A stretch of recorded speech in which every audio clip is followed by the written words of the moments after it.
Hola a todos. En este video hablaremos de cómo es que yo percibí la muerte de mis familiares y cómo creo yo que debemos de acompañar el proceso de duelo. Yo soy Alondra Riazola, bienvenidos a este video. Bueno, ¿cómo fue o qué es lo que me hizo a mí sentir cuando mis familiares comenzaron a partir? Claro, tomándolo en cuenta desde que yo aprendí acerca de Brian Weiss, que me dio mucha paz y tranquilidad. No sé si ya los leyeron, si no lo has leído y te sientes como un poco temeroso ante la idea de morir, yo te invito a que neta los leas, son muy buenos. Ahí aprendí que las almas traen un pacto y que viajan en grupos de almas. Y ellas es como que, bueno, en esta ocasión yo quiero aprender de la paciencia, en esta ocasión yo quiero aprender del desapego. Entonces se juntan las almas, se reúnen y lo dice, bueno, ¿tú quieres aprender de la paciencia? Bueno, yo voy a ser tu hijo y voy a ser muy imperactivo y vas a tener que aprender a tenerme paciencia. ¿Sí me explico? O sea, estoy diciendo cosas muy simples, hay unos pactos bien tremendos. Yo después llegué a ver como por ejemplo cuando personas me platicaban, no, a mí me pasó esto y esto y esto con esta persona, y yo podía como percibir o imaginarme cuál era el pacto que ellos habían hecho en otra vida. O sea, bueno, más bien en el espíritu, cómo habían pactado en el cielo lo que iban a venir a aprender aquí juntos. Yo lo podía ver, se veía como fácilmente en algunas historias. Entonces, con Brian Weiss aprendí que incluso hasta los abortos son pactos, o sea, de que no, pues tú te vas a embarazar de mí, pero yo no voy a nacer, esto es para que tú reconsideres mejor tus hábitos, un ejemplo, ¿no? O para que tú y mi papá se unan más y para que cuando nazcan mis hermanas, pues ya tengan una familia más saludable, ¿sí me explico? O sea, depende de el contexto de las familias y de lo que quieras venir a aprender. Entonces, pues yo con toda esa información fresca, me hablan y me dicen, pues tu abuelo murió y yo me sentí feo porque yo no sabía cómo había trascendido. O sea, yo dije, ay, no, ¿y si trascendió solito? O sea, no, sentía muy feo porque dice, se fue solito. Y no, ya después me enteré que había sido en los brazos de mi hermana. Entonces, pues ya, me sentí como más tranquila en ese aspecto. Y como les digo, yo en el funeral de mi abuelo, los primeros días yo no lloré, pues no sentía ganas de llorar, todos estaban muy tristes y así, pero pues yo lo veía diferente. ¿Qué fue lo que yo vi diferente a las muertes de antes de esta información y después? Pues yo sentí que yo podía ver desde una vista panorámica todo lo que estaba pasando, todo, o sea, yo veía como mi familia sí estaba como en ese duelo y en ese sentimiento de, güey, ¿por qué se fue mi abuelo? O sea, no manches, pensamos que iba a vivir más años, porque era muy activo, o sea, sí pensamos que iba a vivir más años. Y entonces yo lo podía ver como así panorámicamente, desde arriba, era muy raro, una sensación muy rara. Y yo sentía que pues no, es que mi abuelo así lo decidió, o sea, mi abuelo así lo quiso, mi abuelo así lo tenía pactado y así se lo pidió a Dios. Aparte, acuérdense que él se enfermó, estuvo enfermo como 2 días y luego dijo así de que yo ya le pedí algo a Dios, espero que me lo cumpla. Mi hermana no le quiso preguntar qué era y al día siguiente mi abuelo falleció. Entonces, siento que así tenía que ser. Yo me acuerdo que yo, no. Yo acabo de leer los libros, entonces yo abrazaba a mis primas y a mis hermanas y les decía así de que no te preocupes, fíjate, mira, yo acabo de leer un libro. Ay, perdónenme, o sea, yo sé que lo que menos que quieres escuchar es como en un libro en el que habla de la reencarnación. Entonces, eso dice que mi abuelo, y ya les ponía ahí a explicar que mi abuelo no desapareció, o sea, él ahorita está, pues a lo mejor llegó al cielo y está en el proceso de ver qué si aprendió, qué no aprendió para en un futuro volver o ya no volver, ya depende de lo que él decida y así. Pero, o sea, lo que a mí me causaba mucho confort era que el alma no se crea ni se destruye, la energía no se crea ni se destruye, solo se transforma. Entonces, eso para mí era muy satisfactorio.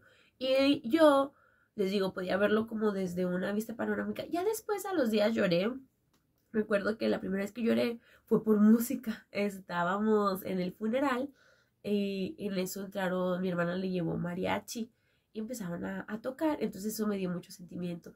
Y estábamos en el ataúd, estaba mi tío o mi tío el mayor de los hombres, me parece, no sé si es el mayor, mi tío Alfonso, estaba ahí, estaba mi primito, el hijo de él, y estaba yo, y estábamos llorando, porque a mí me dio mucho sentimiento, ahora sí no me lo pude aguantar, y fue así como que, ay, mi abuelo, y a mi tío nos estaba como animando, y decía, no, no, así es la vida, llórenle, llórenle, me acuerdo bien, llórenle, pero no se vayan a quedar aquí en la tristeza, lloren todo lo que quieran, pero en la tristeza no se van a quedar, así es la vida, y así como lo ven a él, así van a estar ustedes consolando a sus hijos cuando yo me muera así de viejito. Y nosotros ahí, llore, llore. Ya después contaré un poco la historia de mis tíos, que estoy pensando todavía en cómo presentarla, porque como les digo, yo viví y crecí en un pueblo y podemos imaginarnos siendo norteños, mexicanos y el pueblo como un contexto como eh, no tan bueno. No sé, lo voy a pensar porque si es... No, no sé cómo lo voy a presentar esa historia todavía, pero nada más de ser una idea. México, pueblo, norte. No, está tremendo. Está bien. Entonces ahí nos estaban consolando, me acuerdo, ahí yo ya flaqueé, más que todo pues como por la música, ¿sabes? Por lo que decían las canciones, Hermoso Cariño y todas esas canciones, pues ya sabes que cantas cuando alguien se va y todos lloraron y yo también y ya. O sea, obviamente no es como que el hecho de ya tener la información de que la energía no se crea ni se destruye, solo se transforma y nuestro espíritu es permanente, ya no vas a llorar. O ya no vas a dolerte, o ya no vas a sentir feo. No manches, claro que sí, por supuesto que sí. Lo que yo aprendí de eso es que yo en mi sentimiento era de que, güey, es que ya a él así ya no lo voy a ver.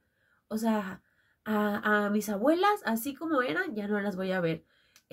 A mi abuelo así como era, ya no lo voy a ver. A lo mejor nace alguien y luego llega el alma y lo dice el abuelo, ¿qué pedo, qué pedo, qué pedo? Me faltaron cosas de aprender, ya volví. O sea, sí me explico, pero a menos de que verdaderamente tengas así una conexión bien tremenda con los registros acá, chicos, y con el cosmos y todo, y te diga, ahí va tu abuelo, acá no, va a nacer tu abuelo en tu sobrino o en tu hijo. Pues bueno, pero pues mientras tanto a lo mejor como que te das una idea de que dices, como que tienes unas mañitas ahí como las que tenía el abuelo o la abuela. Pero pues no sé, no sé. Todavía hasta la fecha no estoy segura, pero ya más adelante esperemos y ya cuando vayan naciendo nuevos niños en mi familia yo decir, es la tía Juana. Acá no.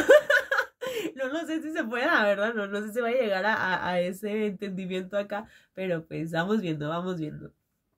Entonces yo lo que sentí al ver como toda esa vista panorámica y con toda esa información que ya tenía fue que sentí que la muerte te daba transformación. O sea, pienso y siento que al momento en que un familiar fallece, sean en las circunstancias que sean, tú puedes aprender mucho de esa situación. Mucho, mucho, mucho, mucho. Entonces yo sentí cuando mi abuelo se fue como transformación. ¿Cómo es eso? Pues yo era una adolescente, bueno, ya tenía, que sería como unos 20 años, 21 años. Este, ya no era como una niña que no pensaba inteligentemente, pues como cuando tienes 18 17 no sabes, 16 19 ya pensaba un poquito mejor, un poquito diferente.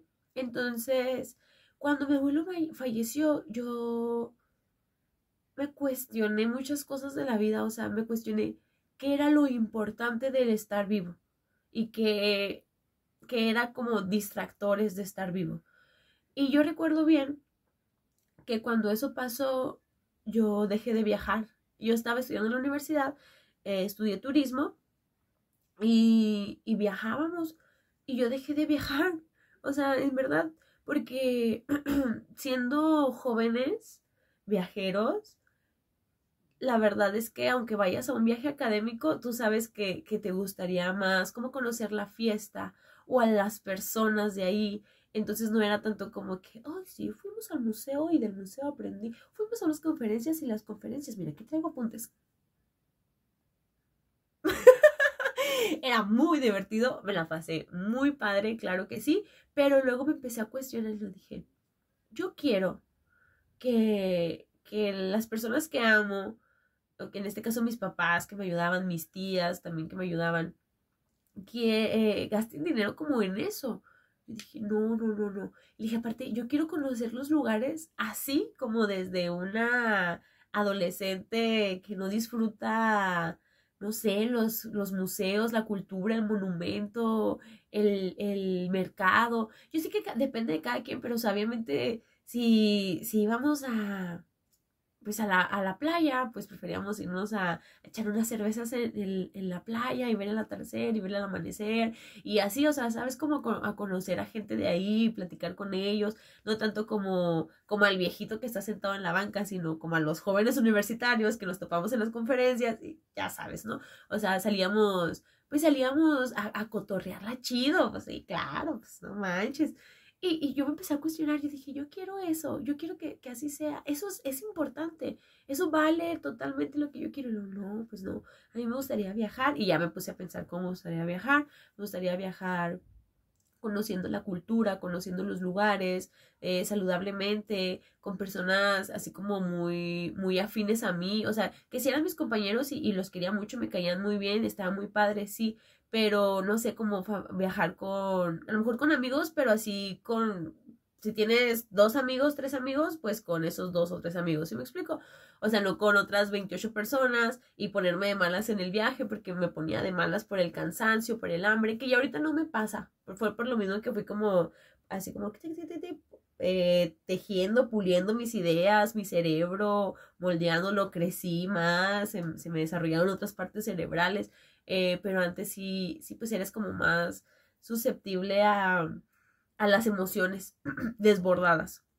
Entonces, yo cuando mi abuelo falleció, yo dije, bueno, ¿qué es lo importante de la vida? ¿Qué es lo importante de los viajes? Y cuando ellos empezaron a salir de viaje, pues yo me quedaba en la casa y filosofaba. O sea, neta, disfrutaba un chorro quedarme ahí. Y mis papás así de repente era de que 2 días sin ir a la escuela ¿y tú qué? ¿Por qué no se iba a la escuela? Y yo, andan de viaje. ¿Y por qué no nos dijiste? ¿Por qué no dijiste con tiempo para pues haber conseguido el dinero y que fueras de viaje y así? Y yo, pues no tenía ganas de ir. Y no, o sea, disfrutaba mucho quedarme en la casa, cuestionarme, escribir. Tengo un montón de libretas de cosas que pensaba o sentía y a ver por qué esto, por qué lo otro. Y escribe y escribe. Entonces, eso es lo que me trajo la trascendencia de mi abuelo. El, el sentir y ver todo como panorámicamente, gracias a la información que ya tenía previamente. Y el preguntarme y cuestionarme qué verdaderamente era lo importante de estar vivo. Y entonces ahí empecé a tomar como decisiones diferentes en mi vida y me volví un poco más hacia adentro. Algo que yo tenía mucho es que cuando adolescente era como que era muy hacia el exterior, era muy raro, no puedo decir como que muy material, no, porque nunca he sido muy material o como muy enmascarada tampoco, sino como que le prestaba más atención a lo que ocurría afuera, sí, ya sea con otras personas o con otras situaciones, ¿sí me explico? Y cuando fui creciendo y empecé a descubrir que el universo y Dios estaba dentro mío, entonces se cuenta que dejé que las personas se quedaran afuera y entonces yo volteé y me vi a mí misma. Estuvo muy bonito porque me vi a mí misma y lo empecé a estudiar, me lo dije. Ok, tienes problemas de agresividad, porque yo tenía problemas como si estuviera enojada todo el tiempo. O sea, por ejemplo, a mí no me podían hacer bromas en el salón. Me chocaba que me hicieran bromas porque yo no me metía con nadie, ¿sabes? ¿Por qué te metes conmigo? Y que se me escondían algo y yo, ¡ay! ¿Por qué si yo no me llevo con ustedes? ¿Por qué me están escondiendo mis cosas? O sea, así de plano. Y sentía furia, enojo, coraje. Ya después es como que neta pasaban cosas y hacían cosas y yo nada más veía, pero no sentía nada, o sea, era como si lo que ellos hicieran, dijeran, ya no me afectaba, a menos de que si fuera como directamente contra mío, pero no, o sea, mientras no, o sea, no sé, como que mientras no me afectara directamente, ya lo que hicieran o dijeran, ya era como que los podía ver, pero los podía ver como así, como desde arriba, un poco raro.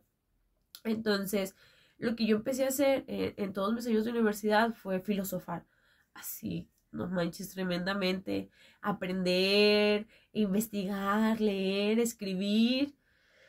Ay, fueron muy buenos 20, en serio, muy, muy buenos, muy bonitos. Que obviamente de repente tenía unas crisis porque a los 23 sientes que ya se te acabó el mundo, o sea, que es como de que no manches, ya tengo 23 años y no, ni siquiera sé para qué soy bueno. O sea, ni siquiera sé qué es lo que sí me gusta, qué es lo que no me gusta, tomando en cuenta que yo quería ser hippie. Desde mis 16, 17 años yo dije, yo terminando la universidad, yo me voy de mochilera. O sea, neta, voy a buscar lugares para hacer como servicio y quedarme allá. Entonces vas como avanzando, creciendo y luego ya es como de que te vas cuestionando, ¿no? Quiero ser mochilera, quiero ser hippie, que esa es otra historia, o sea, cómo decidí no ser una hippie convencional y cómo vi de cerca, muy de cerca, la vida de los hippies de mochilazo. Y pues bueno, esa es otra historia aparte mía. Entonces, eso estuvo muy bonito porque al momento de que mi abuelo falleció, ay, a mí me abrió mucho el corazón a la filosofía y a cuestionarme verdaderamente qué era lo importante de estar vivo. Este, ay, no, estuvo muy bonito. Entonces, cuando fue el funeral de mi abuelo, ya les comenté en otro video, yo hice las palabras. Estas palabras, creo que voy a hacer un video especial con la historia tal cual de mi abuela y, o sea, con las palabras de mi abuelo y de mi abuela juntos. Este, pero yo en este sentimiento de ver como todo panorámicamente y de querer entender o poder comprender un poquito más lo que pasaba con el alma cuando salía del cuerpo, yo me senté en la mesa y le hablé a mi abuelo. Me senté en la mesa de la cocina y le dije, abuelo, yo voy a ser la persona que va a decir las palabras de agradecimiento en tu funeral. Por favor, dime qué decir para poder yo darle como confort a las personas que amas, que amaste y que amo y que están aquí. Entonces, pues me senté a escribir en la mesa, me senté a escribir y fueron palabras muy, muy bonitas. Y yo solo pues escribí lo que sentí que era mejor para la familia y pues para el evento ceremonial que estábamos viviendo.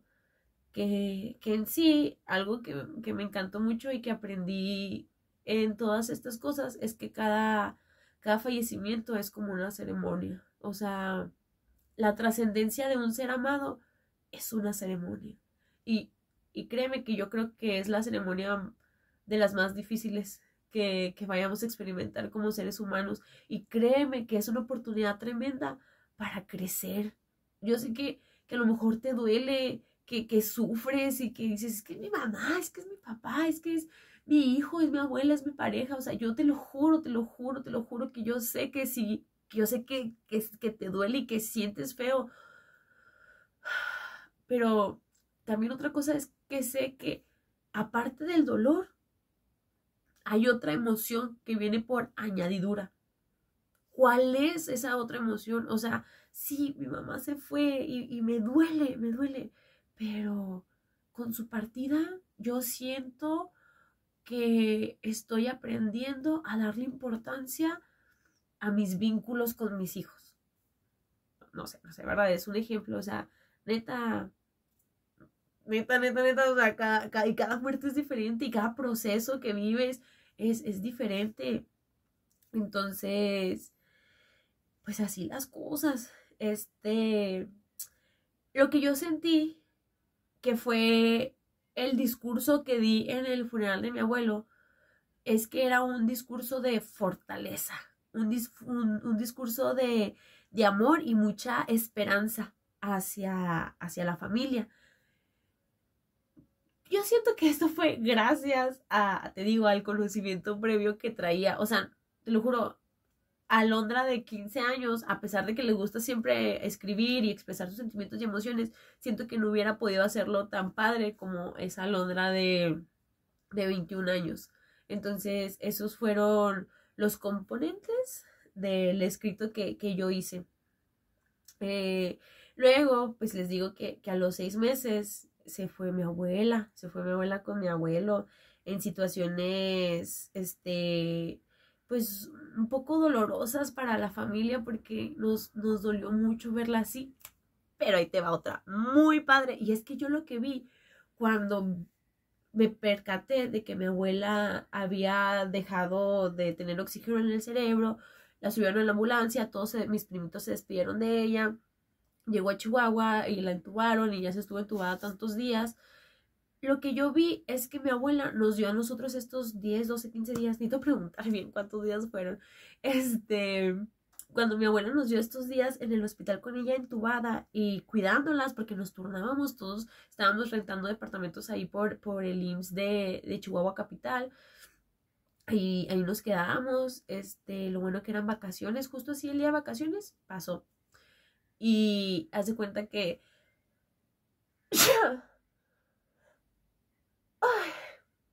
gracias. Haz de cuenta que lo que pude ver es que si mi abuela se hubiera ido de repente, híjole, no. Putazote que nos hubiera metido a todos, putazote emocional que no lo hubiéramos aguantado. Lo que sucedió es que mi abuela, yo sentí que también una parte de su decisión de irse fue como en ese tiempo de estar hospitalizada, era depurarse, porque les digo, mi abuela, una depresiva, anciana, depresiva joven, ¿cómo lo puedo decir? Es que era una adulta mayor joven, así es como lo digo, adulta mayor joven, depresiva, que tomaba medicamentos, que estuvo todo el tiempo en su mente, que tenía rencor contra mi abuelo, pero que aún así cuando mi abuelo falleció dijo, ay no, yo me voy con él. Entonces, mi abuela, pienso yo que en ese tiempo que estuvo en el hospital fue como de depuración, como a ver, Chana, ¿qué hiciste en la tierra? A ver, Chana, esos sentimientos, mija, no caben en el paraíso. Y entonces siento que fue como un momento de ella también estarse purgando tanto físicamente como emocionalmente. No sé, a lo mejor mentalmente, a lo mejor espiritualmente, creo que más espiritualmente, así como físicamente, espiritualmente, como que estaba en esas dos realidades. Entonces, también en ese tiempo nos dio a nosotros la chance de procesar el que se quería ir y verla y nosotros mismos ya llegar a un punto en el que decir, ¿saben qué? Ya no la reanimen. O sea, neta, es muy feo cuando la están reanimando. Yo no lo vi, mi mamá fue muy cuidadosa en ese aspecto, o sea, ya cuando le empezaron a dar ataques así muy seguido, que la tenían que reanimar, mi mamá dijo así como que yo no quiero que mis hijas las chiquitas, que éramos yo y mi hermana la del medio, vivan eso o vean eso, que creo que Ángeles sí lo vio, pues porque Ángeles pues fue muy unida con mi abuela y ella ahí también la cuidó mucho, pero o sea, ella procuraba mucho que no se nos fuera a morir a nosotras las chiquitas. Entonces ya llega un punto en el que no, pues, sabes que tu abuela ya está más mala, pues ya mejor tú cuida a los niños y ya, bueno, pues entonces haz de cuenta que nos dio esa oportunidad de, ¿saben qué? Pues es que Chana ya está muy mala, ya neta cada vez la reaniman peor y entonces es como que, bueno, ¿y qué hacemos? No, pues que ya no la reanimen, o sea, ya hay que dejarla ir y obviamente es como que, ¡ay, no!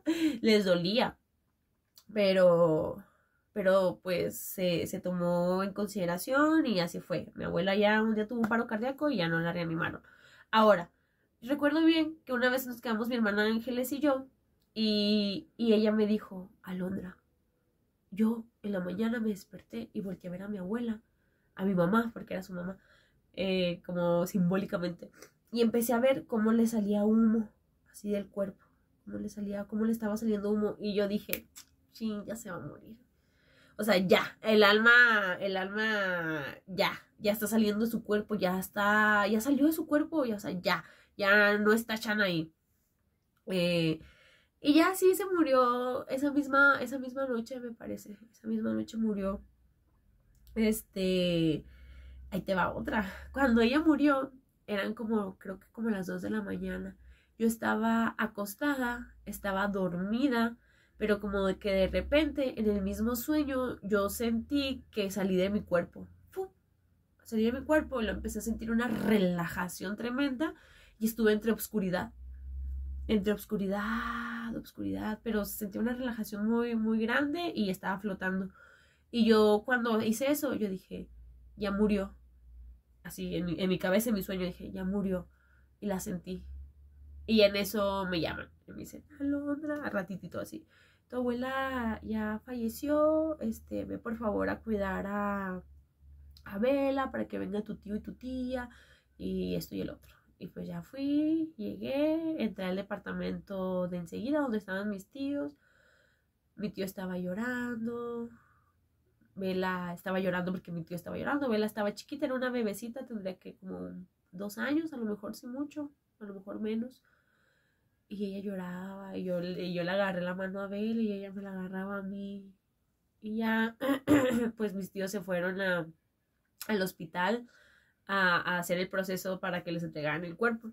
Porque nosotros estábamos en Chihuahua Capital, nosotros vivimos en un pueblo acá en la frontera, entonces teníamos que trasladarlo. Y pues eso nos ayudó mucho como familia a poder procesar que la abuela se iba a ir. Y qué experiencias o situaciones son más satisfactorias para vivir fue lo que yo me cuestioné con estas muertes. ¿Qué experiencias, qué hago, qué pensamientos, qué hábitos, qué unión con otras personas son más importantes para vivir? O sea, ¿cómo quiero yo disfrutar verdaderamente mi vida?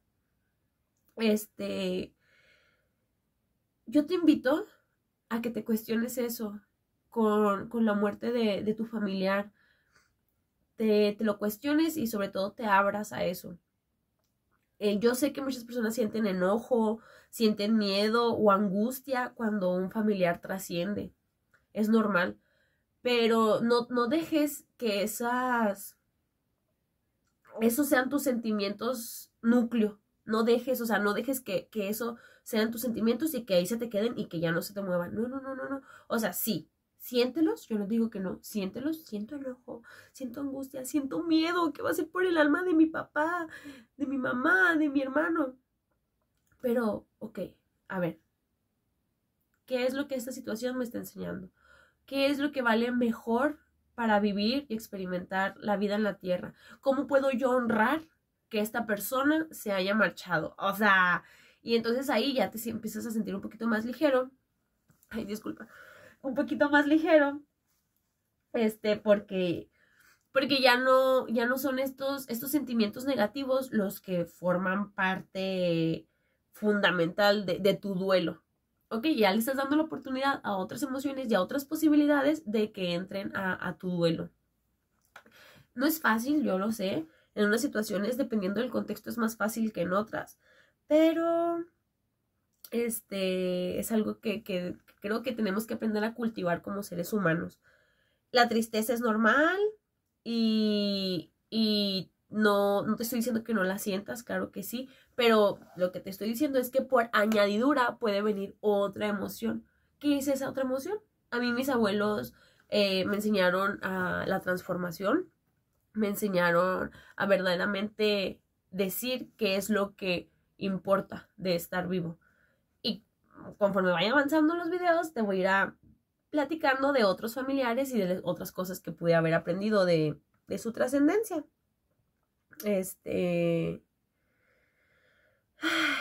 ¿Cómo creo yo que se debe de acompañar el duelo de un familiar? Yo siento que se tiene que sobrellevar con muchísimo llanto. Muchísimo. Yo sé que hay algunas generaciones que está sobrevalorado el llorar, que te dicen que no no llores, que los hombres no deben de llorar, que eso es de débiles. Y neta, o sea, tienes que llorar. Sí o sí, tienes que llorar porque las lágrimas son parte esencial de las emociones y las tienes que experimentar y las tienes que vivir. El llorar te libera, te consuela, te genera sanación. Y aparte, yo me acordé, hace poco leí el libro de El Caballero de la Armadura Oxidada. No sé si lo has visto. Muchos psicólogos lo recomiendan. Entonces, este libro básicamente habla de eso. Es un caballero que tenía su armadura y él iba a las cruzadas y él rescataba princesas y se enfrentaba a dragones y así cosas, ¿no sabes? Pero en su casa, con su mujer y su hijo, su armadura no permitía que pudiera conectar con ellos. Entonces, pues no tenía un matrimonio feliz, una familia feliz. Y él empezó a ver que esto le estaba ocasionando muchos problemas y decidió, con ayuda de Mago Merlín y otros amiguitos por ahí, a irse a hacer una cruzada, pero de encontrarse a sí mismo o de poder quitarse la armadura, porque decía que la armadura ya se había pegado a él y ya no se la podía quitar. Entonces, en este proceso que él vivió, está muy padre, son como varios procesos y varios entendimientos que te da, pero básicamente es que cuando empezó a llorar y se permitió llorar y expresar, la armadura se oxidó y se empezó a caer. Creo que vivió como 12 años este proceso, o sea, se fue y a los años tototototes volvió, pero pudo liberarse de la armadura y pudo ser una persona diferente. Entonces, el llorar sí es importante. No te encierres en el ego, no te encierres en la vergüenza o en la culpa. O sea, neta que si te enseñaron a no llorar de chiquito, ya son otros tiempos. O sea, ya ahorita me encanta que los papás de ahora, o sea, es como que no, ya no le dicen a los niños, no llores, eso no es de hombres. O sea, no, ya los dejan llorar. O sea, ¿por qué? Porque el llanto es muy natural. Te da mucho confort, o sea, no sé, te alivia. Bueno, pudo ver, se iba cayendo, ok, pues sí, nada más, quiero concluir en eso, amigos, que veas cuál son las emociones por añadidura que vienen de tu duelo, que reflexiones acerca de la importancia que tiene tu vida en la tierra y cómo puedes honrar a los que ya se fueron, y que llores. Llorar sana, libera, consuela y pues además te da dopamina y oxitocina que te ayudan a aliviar el dolor. Información que cura. Y te ayudan a ayudar a aliviar el dolor físico, emocional, del alma. Entonces, pues un sí para llorar. Un 1000. También, pues te da mucha claridad mental y emocional. No sé si te ha pasado que a veces tienes como mucha saturada la cabeza y las emociones y a lo mejor no tienes la fuerza para ir a